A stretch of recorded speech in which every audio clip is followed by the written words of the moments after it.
Hi, Shannon Waller here, and welcome to Inside Strategic Coach with Dan Sullivan, and today, special guest, Pete Kofod. So Dan, why don't you kick us off? Because you were really excited to have Pete in on our conversation today, and I know we're going to cover a wide range of topics. So why don't you start us off? Yeah, it was just about a year ago, I think, Pete, that you jumped up from the signature program to the 10 times program. And I think you arrived early because I zeroed in right off the bat and we kind of clicked. You've been on a lot of our connector calls. You've been in the 10 times program. And each time I find something new about you to explore. One of the things that I found really interesting to talk about was, and I've had probably a couple dozen people who've had really extensive military experience, and then they jumped into the entrepreneurial world. And one way or another, they find strategic coach. And the structure of coach, I think, really appeals to them. And I am a real history buff, so I'm always asking them questions about, what their focus was when they were in the military. So I like to just start right back at the beginning, where you were born, where you're from, and how you got into one big area of your life, and now what you're doing in the entrepreneurial world, because it really involves probably one of the most transformative economic technologies, right up there with double entry bookkeeping and everything, the new blockchain technology. And you're very, very involved with that at a very high level with energy companies, among other clients that you have. So, Pete, birth, childhood, teenage years. Thanks for the intro, Dan, and thanks, Shannon. Yeah, so my dad's Danish and my mom's American. I grew up in Denmark. My dad is retired from the Danish Foreign Service. He was a diplomat with them. I met my mom in New York, and I was born in New York, but quickly moved back to Europe and lived there until the mid-'80s. And so Danish is my first language. It's where I grew up. So I have an appreciation a little bit of Europe. My father's father was a partisan in World War II, and believe it or not, that sort of formed my interest in the military and certain aspects of it. Lived in Brazil for 4 years, went to high school there, and then when I graduated, came to college in the U.S. And, one of those weird things, walked into ROTC one day with a friend and walked out, and I'd signed up. Where was college? Massachusetts. Went to Worcester Polytech Engineering School in Worcester and graduated with an electrical engineering degree, but was assigned active duty. The Army was? Army. Yeah, with U.S. Army. Yeah. So was commissioned as a second lieutenant. And after, a variety of training courses I did in the U.S., I was sent to Korea. There I served with a cavalry squadron up on the DMZ. And this is the early 90s. So it was still a pretty hot place. And when it was time to go back to the U.S., to return to the United States for my subsequent assignment, I'm signing out with my commander. And he asked me, "So where are you going, Pete?" And I said, "Well, on my way to Special Forces." And he sort of gave me this stern look on his face. And I said, "Is that a problem?" And he said, "Actually, for you, no. In fact, run, don't walk. You will do well. Good luck." So I went Special Forces, and it's one of those communities where traditional regular Army normally doesn't care for them. They tend to be a little less disciplined in certain areas. So, they sort of take a somewhat relaxed attitude towards uniform and sort of towards, some of the more common military courtesy. Saluting. They sort of have a casual relationship with saluting and hats and things of that nature. But the thing I loved about it was the uncertainty. It really encourages creative thinking in dealing with problems for which there is no playbook. That is something that I found very attractive. And that is that, you sort of walk in, it's not you do this, and then it's successful when the outcome. And so I found myself there, and I ended up spending basically my entire military career in Special Forces. And you were mid-20s, late 20s? Right. Yeah, I was. And then I actually left the service active duty. And then about a month before 9/11, I decided to go back into Special Forces with the reserve component, the National Guard, and ended up spending 10 years there as well. But it really was very formative about the way I think about problems, the way I think about teamwork. They sort of understand and embrace the coach concepts. They embrace unique ability. They embrace, sort of eschewing parochialism. There's just not enough time or resources for you to get caught up with sort of a bureaucracy. You have to think outside the box. You have to think innovatively all the time because you're dealing with different cultures. You're dealing with undefined problems. You're dealing with new requirements that are ill-defined. So very entrepreneurial in a way. And I loved it there. But then, there comes a time, every dog has his day, and I did too. Then I decided I'm going to go back and become, really a technology entrepreneur. My full-time job had been with a large company as a technologist. And I realized I just didn't like that. I get into arguments with people when they say, oh, we only fund capital initiatives once a year. I'm like, well, what do you do with problems at the 6-month mark? They just look at you with a blank stare. I'm like, this is just not going to work for me. So I started the company and moved into critical infrastructure, rail primarily. And that's what I've done ever since. And it's become, more and more focused as you get better at something, you do less and less of other things and more and better of a few things. And that's what we've done. Pete, you were in for one of our 2-hour connectors, and I've been mining the mother lode in my close to 40 years of coaching, and that's the who, not how concept. And if you kind of take what you thought through, over the past year in the 10 times program I coach, and you go back to your military days, especially the special forces, what's consistent about who you were back then and who you are today? One is I realized that my Colby totally lined up with what that was, right? So I'm a 3-2-8-7. Yeah. So I'm a long quick start and I'm a long implementer. So pioneer, I think that was the old pioneer. Pioneer is, I think, what Kathy Colby calls it. And that's perfect, right? It's physical and it's risk. I mean, what is there not to love about that? Yeah. Skydiving and getting paid to do it. I mean, come on. And snooty about quality, very snooty. Very snooty about quality. I just don't like cheap stuff, The only thing that's worth than something being cheap is if it's cheap but not inexpensive. So I place a high premium on quality goods. So what's the crossover age? You're just finishing special forces and you're out into the marketplace. How old? Late 30s. Late 30s. So yeah. Late 30s. Yeah. So, my first time it was late 20s. But I really consider, believe it or not, my real formative experience in special forces when I went back into the National Guard, because that's when we had real issues, right? That's 9/11. That's going to Iraq. That's dealing with real adversaries to the United States. At that point, it's, now you're hunting big game, literally and figuratively speaking. So that's really what formed the way I think about the problems. Yes.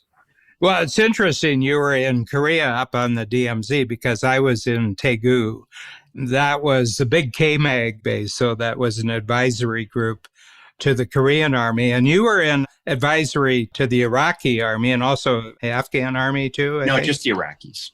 It's very, very interesting. And a lot of people don't realize this, how much the U.S. military, when it goes overseas, really improves the infrastructure, the skill level, wherever they are. That was very true. I mean, Korea is today the country it is because the U.S. basically created a new infrastructure for the Koreans after the Korean War. They came in and they hired Koreans, they invested in skilled training. And a lot of people don't realize anywhere where the U.S. military is, people in the vicinity acquire high-level skills. Absolutely. All the infrastructure skills, whether it's construction, whether it's in the services, there's no doubt about it. And we saw that throughout, Iraq, right? There is a lot of local labor that comes in completely unskilled.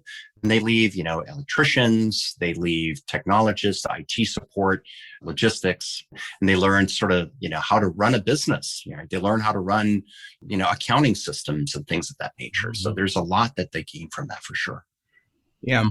So as you got, in the later years, as you were approaching when you actually did leave the military, what was forming as far as an entrepreneurial vision? I mean, you had been in the marketplace with a bigger company, but you were now going out there and, you chose the East Coast or the Mid-Atlantic coast.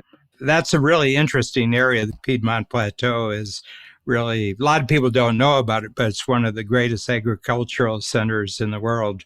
For sure. So, I was stationed at Fort Bragg originally, which is here in North Carolina, about 60 miles south of Raleigh.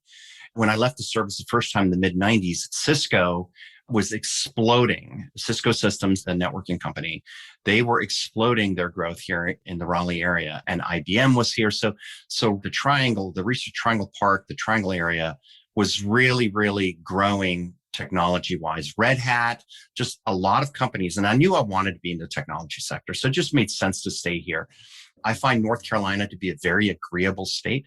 I enjoy it very much. And the area here economically is a very diverse economy. So as you mentioned, a lot of agriculture. NC State is probably one of the premier agricultural institutions or institutions for higher learning with regards to agriculture.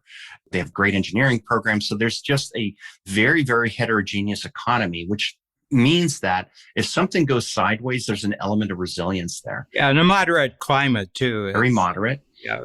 And truth be told, a politically moderate climate too, right? So you just don't see some of the things that are more uncomfortable other places. People there's a little bit of a, get along, go along kind of an attitude with people that have lived here a long time, people that have moved in. And so it's a very pleasant place. Yeah, and it's geographically diverse. You got coastline, you've got lowlands.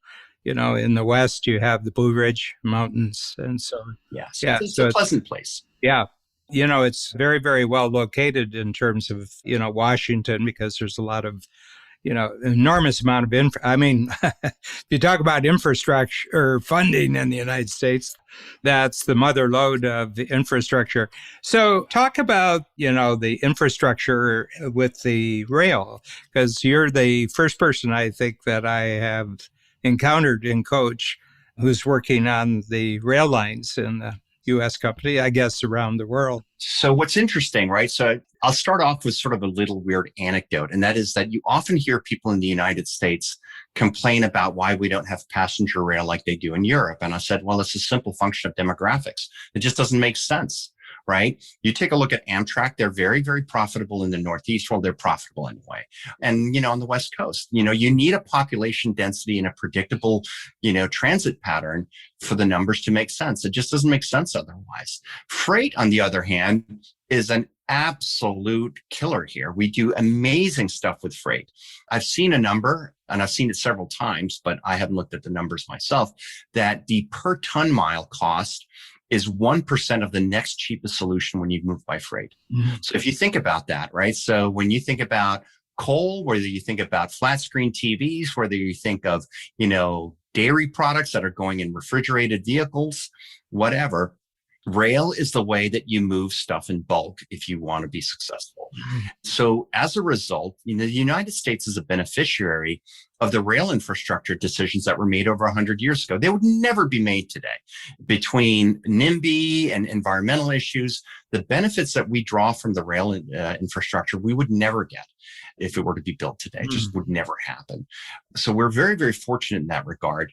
So the freight rail, which is where the significant amount of my focus is, though I do stuff with passenger Amtrak primarily, it is definitely something that is a huge contributor to the economic lifeline. I mean, it really is arterial to our supply chain. There's no doubt about it.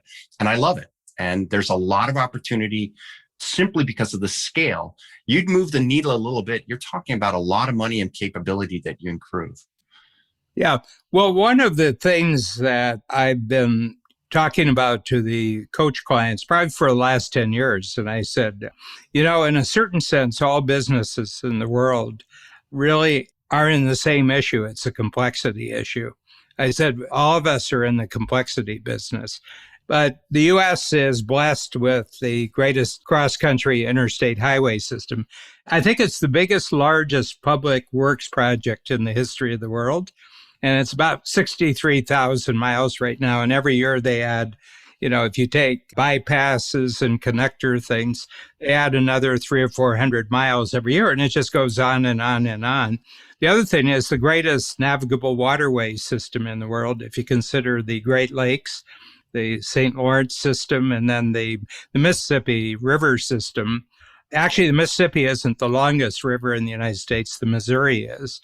And it's 87 rivers go into the Mississippi River, and they all go into the Gulf of Mexico. And they're all navigable, and they all go in the same direction. Plus, you have the phenomenal aircraft, commercial aircraft And that's going to be a huge explosion, I think, of the number of small to medium-sized communities, 50 to 80,000, who put in first-class airports because private jet air is going to shoot through the roof now that people can kind of live where they want to and work digitally. So there's a lot of complexity. You've got 50 different governments, and each one of them has its own way of looking at it. So do you find, Pete, with your consulting work with it and your engineering background, there's just huge complexity issues? Unbelievable. It is incredibly complex. I'll give you an example of a problem that if you could solve it, you would make the fortunes to be made. It is what's called wrong car, wrong way. At any given time, there's somewhere between 14 to 15% of the cars on a train are going in the wrong direction. And here's the thing. Once that car is connected to the train, the only economic way to deal with it is to send it on to the next spot and deal with it there. Yeah. So if you could reduce just a little bit of that, the cost reductions would be enormous. The efficiency reductions would be enormous. Yeah. So, I mean, that's just a little example of a complexity, right? For example, rail, people tend to think that it's one huge agreement between these railroads and they agree on everything. They're working on a sort of a federated system right now. And it's the first time that they've agreed on anything since they agreed on the gauge or the rail, which is how far the tracks are apart. Since then, they never agreed on anything. Mm-hmm. You know, it's very interesting. I've got a very, very brief railroad story to tell you, but I grew up in northern Ohio, so about 8 miles from Lake Erie. And I grew up in a very interesting town. It was called Milan, same as Milan, Italy, but it's pronounced Milan. In the 1820s and 30s was a great canal building period for the United States. The Erie Canal, one of the great canals, went in and it connected the Hudson River with Lake Ontario. And then there was a connector canal between Lake Ontario and Lake Erie. And so this little town of Milan, it might have had 1,200 people, maybe 1,300 people. Today it's got maybe 1,500 people. And in 1837, a very interesting person was born there. His name was Thomas Edison. So there's two worlds here that I'm going to talk about. You know, Edison, I think probably the archetype for the technology entrepreneur, you know, in history. I mean, Steve Jobs could take cues from Thomas Edison, but he was born there. What they did is they created a canal from Lake Erie to this town. It had a river valley, and they put in a canal. And in 47, next to, I think, Odessa in the Ukraine, this was the number 2 wheat port in the world, this little town. So all the wagon trains from Ohio, and Ohio was like the California. 7 presidents came from Ohio. I mean, Rockefeller's from Ohio, Edison's from Ohio, the Wright brothers are from Ohio. And it was this kind of industrial, agricultural powerhouse. So around 1850, railroads were going in, and the heads of railroads came to the town fathers of Milan, Ohio, and they said, you know, since you got the canal here and you got all these connections, why don't we put our railroads through there? And they said, you know, this is a pretty little town, and, you know, your railroads look dirty. They look, you know, they're smoky and everything else. And we don't see any future for a railroad. We think canal is it. They said, okay, well, thanks. And they moved 4 miles to the south to a town called Norwalk, Ohio. They had three rail lines went through. Even when I was, you know, in my teens, there were still 3 railroads that went through that town. And the canals were all gone within 10 years after their decision. And then, of course, Edison eventually ended up in New Jersey. And, you know, that's the beginning of an entire new era of America. But railroads, I would say, are kind of invisible to people. People say, well, you remember when we used to have railroads? How big is the system if you just take the freight rails? How big is the system actually? Well, Dan, you've flown into Chicago. It's unbelievable. It's unbelievable. You will see yards where there's like 70, 80 tracks wide. I mean, Chicago, there's parts when certainly if you're coming in from the southeast and you're coming in sort of over Gary and coming in. Yep. I mean, you take a look out there. Chicago is where all of the major railroads come together, right? So BNSF, Union Pacific, CSX, and Norfolk Southern, and Kansas City Southern, they all come in and they all run by a central company. And Canadian Pacific. Yeah, of course, CP and CN come in there as well. Yeah, Canadian Pacific and Canadian National. And they all come in there as well. So there's 7 big railroads that come in there. And they're all, well, there's a few more, but certainly the big ones. And they all are managed by a company called Belt Railway. And their job is basically just to keep that whole system from just completely exploding of a massive heart attack. And they do it really, really well. But it's amazing. The complexity is overwhelming. Yeah.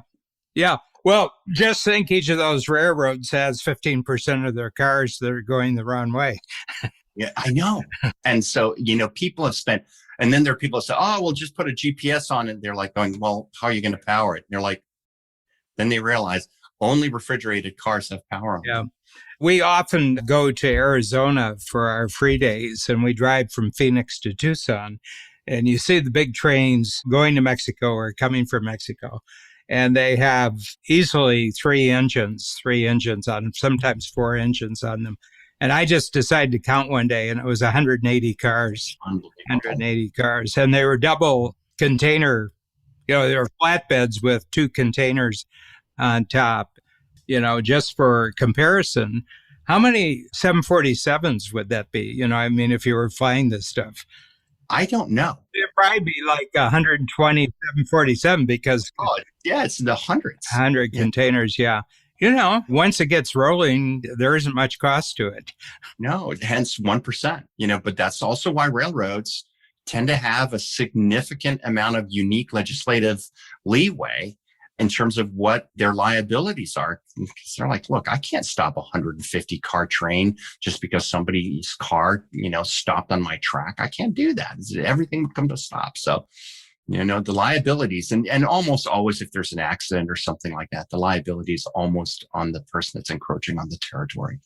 But for, heavy freight use over long distances, the U.S. is very much an expert in this field, aren't they? Because it literally connects certainly the lower 48. And I guess, they do the connectors up to Alaska. And, and logistics is really an American specialty. Americans are just tremendous at logistics. And that, of course, is a incredibly complex field. But I remember a story, this was after the Normandy invasion. I was born, actually, about 2 weeks before Normandy in 1944. I've had an intense interest in reading about what was going on in Europe at that time. But there's a story of this German general, and he's watching a U.S. supply train going by, and it's 3 miles long. It's 3 miles long. And he said, on that one train is more military equipment and supplies than I've ever seen in my life. And he says, this is the 5th one today. Here's a story that'll delight you. This is off track, but this is what it is. The U.S. at the end of 44 was producing so much new equipment that the Pacific Fleet, a word went out in January that all the existing Hellcats and Corsairs that they had on board ship, new planes were being flown to them, so they just pushed the other ones over to the side. So he says, we're using up too much manpower repairing these. We'll just send you new ones. They're better. So they just shoved all their planes over the side. A lot of very nice reefs at the bottom at 12,000 feet down, That explains why we are the way we are. Yep. We're just, I'll just replace it. Don't fix it. Yeah. So you brought up an incredibly important topic, Pete, in one of the workshops. And I think Shannon will kind of, ask you a lot of questions about this. But it's this new thing called blockchain. And my sense is that people have gotten kind of off on the wrong track with this because there's sort of an entertainment with this, with a thing called non-fungible tokens and everything. From your perspective, when you first learned about it and you actually wrapped your mind around it, difference making, blockchain, tell us why this is one of the great world difference making from a technology standpoint. So if you go back and look at, Time Magazine in July of 94, I think it was July 25th, ran one that's called, the cover said, The Strange New World of the Internet. And it was, the challenges in cyberspace or something like that. I actually have that magazine framed because I got it. I was a subscriber at the time. And I realized at that time, this is going to change the way we do everything. And I didn't know how. And I don't think anybody really knew how, right? There was no Google yet. There was no Amazon yet. Apple's computers were terrible. They had gone from being good to bad and they hadn't come back to being good yet. So there was, the PCs were kind of clunky, but we knew that there was this technology that was moving out of academia and out of the government space, and it was now going to become commercially available. And then shortly thereafter, browsers started enabling something called encryption, which is when you see your little lock, your HTTPS. And that was the real game changer, because now you could actually transact securely over the web. But it's all the stuff that's come afterwards that nobody knew what was going to happen and what was it. So you had this core platform called the web, the internet and the web, but you had all this possibility. It was this toolkit, and we didn't know where it would take us. Well, look where it has taken us in the last 25, 30 years. The journey has just been mind-blowing. And you talked about it in my favorite book that you actually ever written, and I have it right here. It is actually my favorite Dan Sullivan book, The Great Crossover. Oh, wow. Sorry, I know I'm not supposed to say that with not how. You're in a rare breed, Pete. That was 1994. 94, absolutely. Yeah. So, Pete, that's the very first book I worked on with Dan. I love the very first one. I'm not allowed to say it because Dan is future looking. You're future looking, Shannon. It's my favorite Dan Sullivan book. It's a great crossover, and we're just about 50 years. Spectacular. It is so prescient. It's amazing. My thought was that the internet crossover, we're switching from what I call a pyramidical corporate structure to network-based structures. And I said, there's been other crossovers when we learned how to talk, when we learned how to write, when we learned how to print. And I said, this is probably the fourth crossover, and this is the new digital language. And I said, probably take about 50 years and for the change to be apparent to people. Well, it's been about 50 years since. And there's these things you talk about sort of, it's sort of lined up with, sort of this free agent, nation book where people saying you're going to now, the days of one employer to the end where you get your gold watch, those days are gone. And it really sort of lined that up. The blockchain is that experience all over again. And I think maybe multiplied by 100. Yeah, that's what I'm. And the reason why is so the capability, so the technology exists. Everybody that looks at it for some time realizes that, oh my God, I am sitting on something enormous. I just don't know what it is yet. And the reason why is because all the different applications and integrations have not been developed yet, but they are coming, right? So there's sort of, just like with the internet, there were three different types of ways that entrepreneurs could participate. You could participate as a developer, where you develop the core technologies that center around the, the World Wide Web or the internet enabling technologies. Then there are those that extend it. Those would be the companies that built shopping carts and built communication platforms and stuff like that. And then there are those that employ it, right? So there was somebody that built Zoom, and then there was somebody that employed Zoom, like Strategic Coach, that said, this is going to be how we're going to deliver our business. So you are an internet company as an employer of it. You extend it. You leverage the technology. You're not necessarily a core builder of the technology. And that's what I tell people. They said, what am I going to do with the blockchain? I said, well, you're going to do something with it. I can assure you. Either you're a core developer, which is a small group. You are somebody that extends the technology, which means that you have figured out a way in which this technology can be used inside of a certain type of line of business.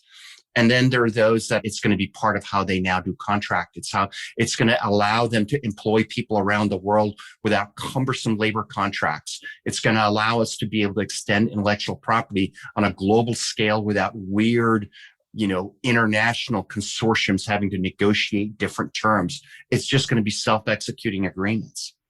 Yeah.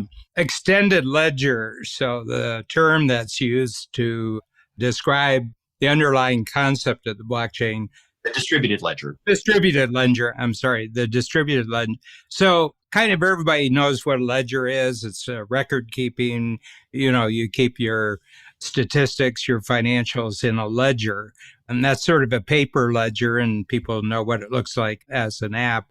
But the ledger is really, really important because the ledger is what provides the muscle for the blockchain.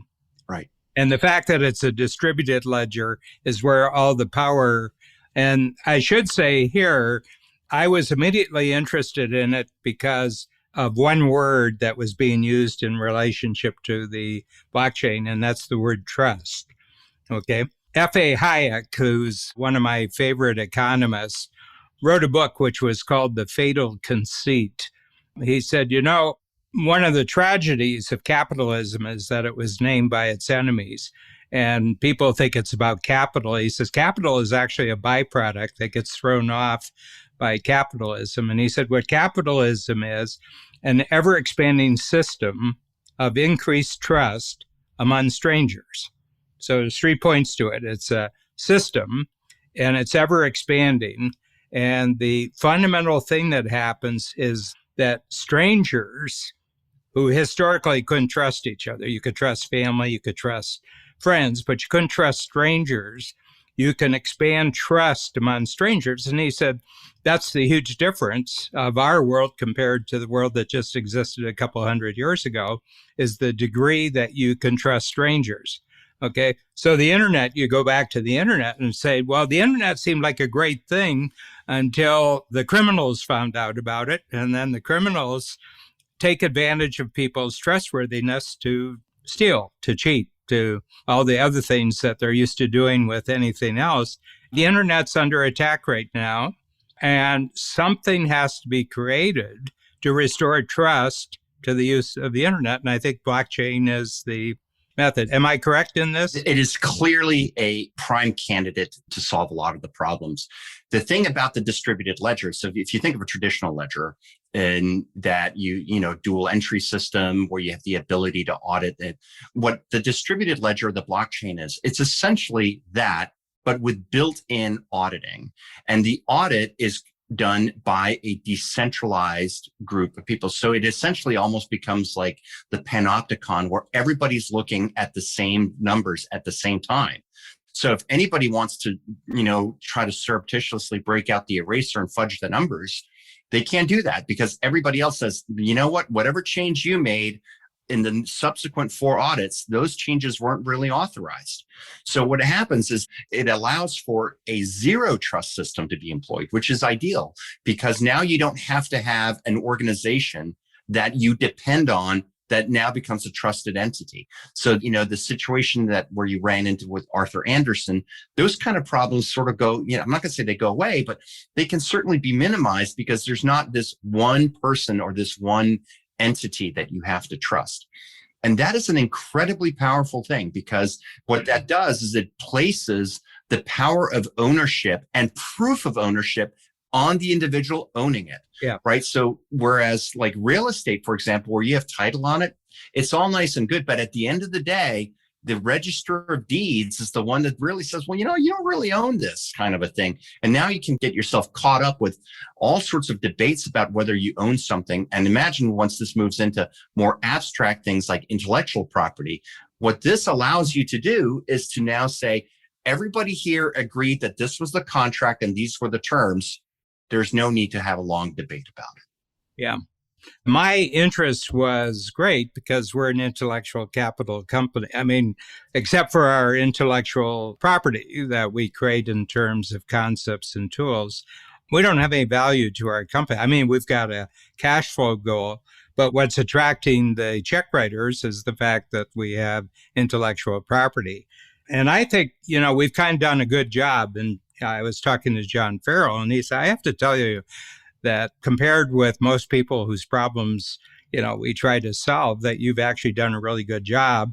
Because my belief is that property historically has been the basis of all individual freedom. If you have guarantee to your personal property, it's the freedom of property ownership that generates all other freedom in the world. So my sense is, if you take the words intellectual and property, the letters for property are about 20 times bigger than the word intellectual. Right. I tell people you can think anything you want about intellectual, but the important word here is property. So talk to me in your interest and how you're applying it. And let's say three things that your knowledge of blockchain and your utilization of blockchain with regard to the focus on Rails and the infrastructure of Rails. So talk about this, because I think people learn by applications. They learn by... Sure. Concrete example. Yeah. The first one that I'm very, very interested in and working with customers on is supply chain assurance, and knowing that you can actually prove all the component supply chains that they've passed through. And so, everything, whether it's an agricultural product or whether it is a technology and any kind of manufacturing, now that there's an element of provenance that you can show, right?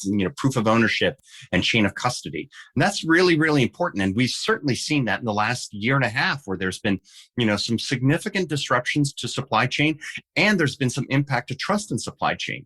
Yeah. Right. There's no doubt about that. I mean, there's some things that, that the world has sort of allowed to happen, sort of saying, let's pretend this isn't happening. And now it's time to sort of face the music on that one and sort of shore that up. Okay, so let's put two things together: supply chains, the rail system, and 10 years from now. Three things. What are you seeing 10 years from now? And then how does blockchain support, the trustworthiness of what's being supplied? So you will see things like everybody knows who touched what piece of material all the way through. There'll be an app that says, just like today, where you say, my product is here. It's now here. We've shipped it at this. It's now at this facility. It's now at this facility. It's now leaving. It's on its way to your house. Imagine much, much deeper insight all the way through the manufacturing piece. You can say, this happened. And there's this consortium of entities that are providing oversight and enabling technologies that say, this happened. Everybody agrees that it happened. Yes. Boom, moved it into the next step. So you will have insight. And so with things like medicine, where that's going to be an issue with, certain food types, perhaps even, materials that are very, very difficult to come by and expensive. It'll deal with things like forgeries. I'll tell you, like the fashion companies in Italy and France are very, very interested in it. Louis Vuitton is very, very interested because, they're getting crushed on the fakes. Yeah. And some of these fakes are really, really good. And so now there'll be the ability to say, yeah, this is real. It's already being used in sort of silos. For example, the diamond industry. Absolutely. It's a very hot political issue. Again, the fakes are very, very good. And apparently, that if you go to a reputable dealer who's very concerned about proving the provenance of a diamond, they can show you where it was mined, on what day it was mined, how it was mined, who the miners were, how it was developed, how it was cut, how it was processed. Right. Same thing with wine, same thing with paintings. You can put very, very tiny digital markers in these things, and that traces the provenance of it. So everything will have a provenance, basically, right? I believe so. And, if we're in the business of telling entrepreneurs of opportunities within their business, it's figuring out how they can basically get their business, which is in the physical world, and how do you onboard that into the blockchain? Is that, via these, nano markers? Is it via these, whatever other technology that is going to come about that allows this physical component to be represented on the blockchain? That will be a huge market. And it takes the time out between one end of a transaction and the other end of it. It kind of makes it instantaneous, doesn't it? Absolutely. Yeah. Pete, the IP, I'll give you an example, and I want you to explain the concept of smart contract, what a smart contract is. Okay. So, we've had this litigation, and it's the first time in 32 years that we've actually had to take litigation, usually warning letters. And a lot of it is just people not understanding or not really understanding that when you create a new idea and you package it and it's useful to other people, that's property. Right. So I've been really big about this, but it's a very, very cumbersome, long process for recommending to our clients how they go about doing this. And my real interest was that a lot of entrepreneurs are disinclined to innovate because they're afraid their ideas will be stolen. That's awful. Would you say? Oh, there's no doubt about it. There's no doubt about it. And I think that's awful. I mean, that's the old, hiding it under the bushel kind of a thing, right? Yeah. The world deserves it, build it, and then figure out how to protect it. I mean, figure it out as you go along, but don't walk away from value just because you're afraid somebody's going to steal it. Yeah. First of all, there's two ignorances colliding with each other. Here is they don't really understand the system of how you actually capture ideas, package ideas, and do it. So there's an ignorance there. They don't realize that the raw material of the problem solving that they do with their best clients is actually a very, very fertile trigger that creates new intellectual capital. They say, well, I was just solving his problems. I said, yeah, but you created a model that could be repeated 100 times, but you haven't really packaged it to talk about it. And I said, that's one problem. But the big problem is probably you're going to use the internet to put your new ideas out there. And it's a great transmission medium, but it's also a great medium for having your ideas stolen. Right. So what I wanted to do, I wanted to attack the problem backwards, that if I can show them how they can, any idea they come up with and ideas they already have, that you can create a smart contract with this on some, blockchain platform. And it seems to me that it's fast, it's easy, relatively speaking, against legal costs, it's cheap. But not only that, it's global and it's permanent. Right. Yeah, for sure. And here's the thing that I literally just thought of this very second right now. So you've talked about the free zone frontier, right? So I'm not a part of that yet, but the free zone frontier. You qualify right in the middle of July. I just want to let you know that. Oh, okay. So the free zone frontier, right? The way that, and having heard about it is there's all this collaboration in which there's no fear of throwing it out there and strengthening somebody else, because what you do is you create a growing mesh federation of value that is strengthened, right? So mesh networking, the more participants in the mesh, the stronger the mesh is, right? And everybody gets stronger because of it. Blockchain essentially serves as that fiber within the mesh, sort of underlying, sort of becomes that invisible fiber underneath. I think that's one of the things that people struggle with the blockchain, is because there's not something visible about it. It's like saying, I have this amazing new electrical system in my house. And they're like, where is it? Well, it's on the walls. And they're like, well, what did I get out of that? Okay. But no, it's this much better because of, et cetera. And when you talk about all these different participants, and that sort of ties into the intellectual property. And that's the stuff that you have done, Dan, and I remember you were talking about it on one of your connection calls a couple of weeks ago. And that is that you focus on sort of what you're doing to grow the core value of strategic coach.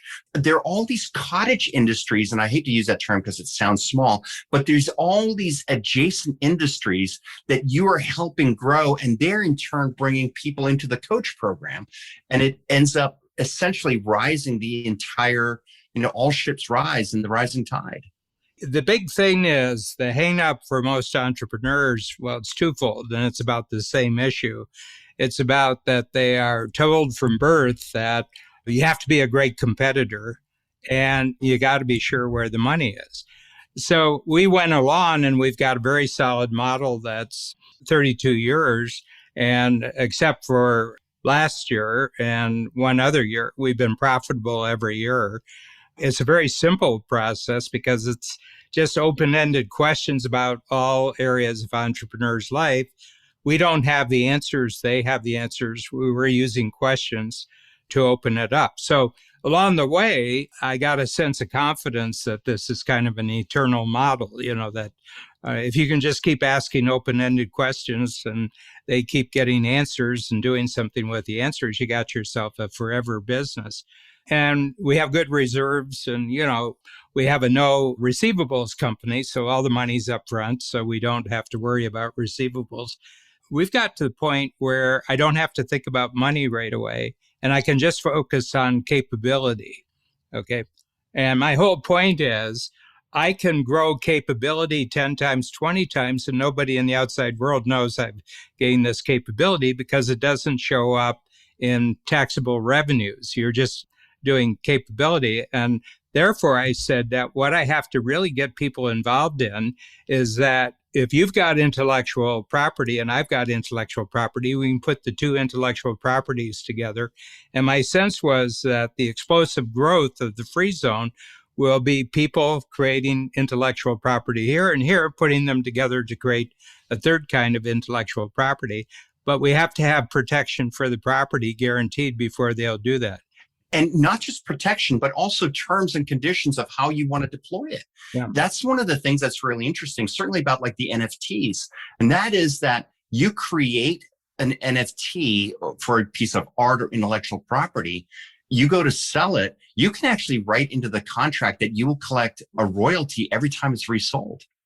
So if there are tools that Strategic Coach develops, you could say, look, you're allowed to use this tool as a part of your overall development, but this little piece has to flow through. That's the provenance. This is how the cash flows back. This is the way it works. And you can now attach that all the way along. And if they choose to break it, you can say, look, you broke it. And look, here are the terms. You broke it. So, because at the end of the day, people with guns, they'll do whatever they need to do. But at the same time, it gives you a platform for enforcing and establishing clear terms of how you want to bring your value as Strategic Coach to market. Yeah. I'm going to get Shannon involved here because I know what her brain is doing with this. So I'd like to, Shannon, things that have occurred to you as we're going along here. I wanted to get sort of the ABCs, the alphabet out here, and now we start putting together sentences. Well, I definitely need the ABC, so I really appreciate that. One of the things that really impresses me about this, first of all, it's something that every entrepreneur needs to pay attention to. And most of them will not be involved in the development or the extension, but definitely in the employment of blockchain. So my question is kind of like to stay alert to that is, I think, a large part of what I'm taking out of this conversation. Do not ignore it. Do not let it go by the wayside. Pay close attention. Absolutely. Is one of the things. And I just have to say, I love the rigor of it, that it's less is up for debate, less is up for manipulation, which expands freedom. Dan, that's part of your unique ability statement. And the efficiency of it. Oh my gosh, I love efficient. My Colby's not that different than yours. So when things can just move fast with as minimal amount of friction as possible, that is a huge accelerator. And you said, it might be 100 times or more in terms of even what the internet did. So my question is kind of from a practical standpoint, what do people need to stay alert to? How can they start to use this? I mean, I know it's kind of it's not a baby stage, but it's still in its infancy. For sure. It is baby stage for sure. So what can people stay alert to? What do they pay attention to? What companies do they follow? All that stuff. Never lose focus on what your core business is, because what you are very good at is something that you should continue to grow, right? So don't consider this to be the shiny object that you're going to abandon what you're good at. That's like saying, I don't like being on third base. I only hit home runs. And so you go, right? So you don't do that. And so instead, focus on what you're good at. But in doing that, start looking for places in which there's agreement and contract, right? So, Strategic Coach has lots of people in the financial services industry, obviously. So I predict you will start seeing insurance companies that will start moving their contracts to the blockchain. I'll give you an example. If I was in the business of helping stand up captive insurance, I would immediately be looking at how I can run captive insurance contracts on the blockchain. Okay. That would be an example of it. And I don't have to understand the technology. There are technologists that can support it. And in time, it's going to be, as easy as using Google or whatever, right? It's going to be that simple. It's just going to be, drag and drop the contract together type of a thing. You don't even have to know it. So that's an example. If you're in the business of real estate, how do you deal with contracts and sign things like that? If you're in the business of complex financial instruments, and so I guess the way I would do it is I would say, how do I get smart on this? Well, I would start maybe running it in a sort of a test environment, right? So you have the way that you've done it, and then start playing with some things, developing your little skunkworks project in a test environment and say, what does this look like? You don't have to do this forklift upgrade to blockchain. You're like, yeah, you know what? Yeah, we're going to do this. We're going to do this. And before you know it, you're ready for production. Yeah.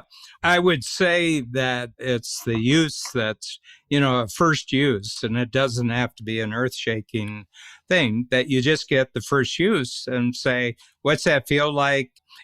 What did you have before and what do you have now?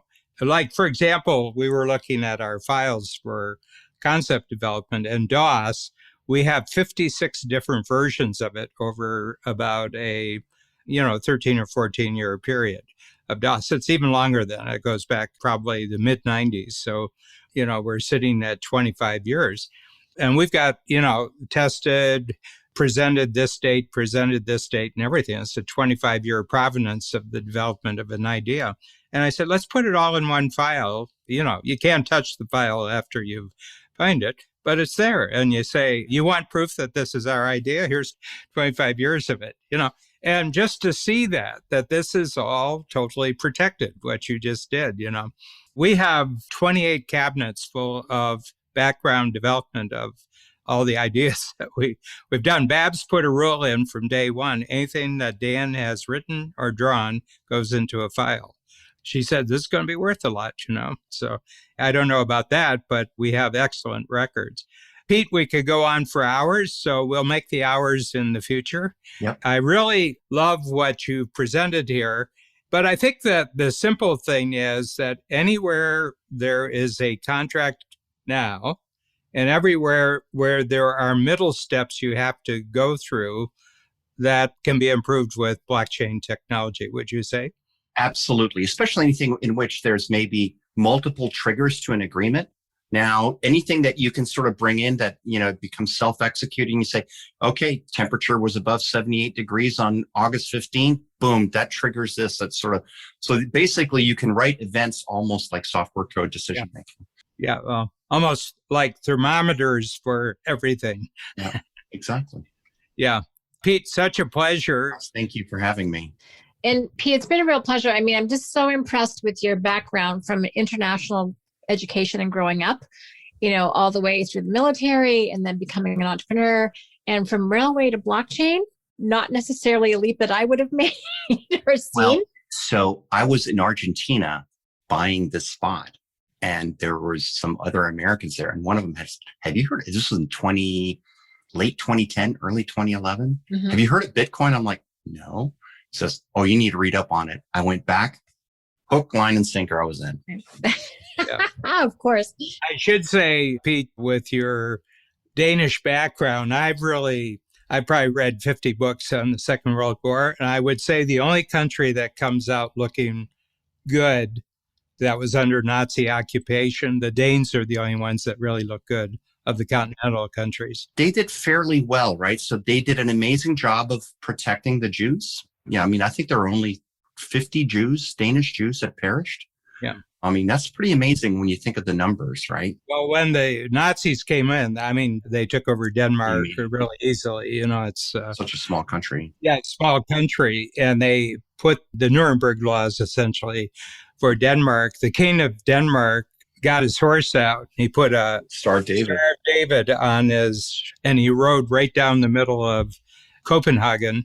And he said, just let you know that you're not going to do this easily. My oldest son is named after that king. So. Yeah. But the resistance was really much more effective in any of the other. They understood very quickly that the only way that they would be able to do it was with an underground and an auxiliary. There was really no room for the guerrilla, fight by day kind of. There's just no room in Denmark. They'd get wiped out. So it had to be like my grandfather, accountant by day, partisan by night, which is what my grandfather did. Yeah. Yeah. And very dangerous. Oh my God. Yeah. Very dangerous activity. Yeah, for sure. Yeah. Yeah. A lot of the righteous in Jerusalem at Yad Vashem, the Holocaust Museum, we went there, and a lot of them are Danes. They're ordinary Danes. And these were non-Jews who basically put their life at risk to protect Danes. And our guide was there. So Israeli guides, travel guides, have like a doctorate that takes 3 or 4 years for you to get your guide license. And, we went through the Holocaust Center and we talked to a 91-year-old man who had been in Auschwitz for 4 years. But our guide said, when you look at these people who are given, they grow a tree for every one of the righteous, like Schindler is one of the trees. Yeah. So to give you an idea who the people are. And he said, you can't make any judgment about this. And he said, no one knows how they will do when they're in this type of situation. And he said, so you can imagine all you want, how you would have been brave. He said, what we know is that nobody knows how you're going to perform. Yeah. Yeah. There's no doubt about that. Cool. No doubt about that. Yep. You just don't know. And it has nothing to do with what you're made of. It just, you never know, right? There's just a combination of circumstances and experiences that lead us to decisions that are sometimes, and they're made with the amygdala, right? Yeah. So they're not even made with our frontal lobe. The big thing is that you did not profit in any way by protecting these people. There was no profit in it. There was no reward in it. You just did it. Anyway, it's a real pleasure. We could talk for hours, but those are in the future. Absolutely. Thank you, Pete. Pete, it was a real pleasure. Thank you. Thank you so much for having me, guys. I appreciate it. Awesome.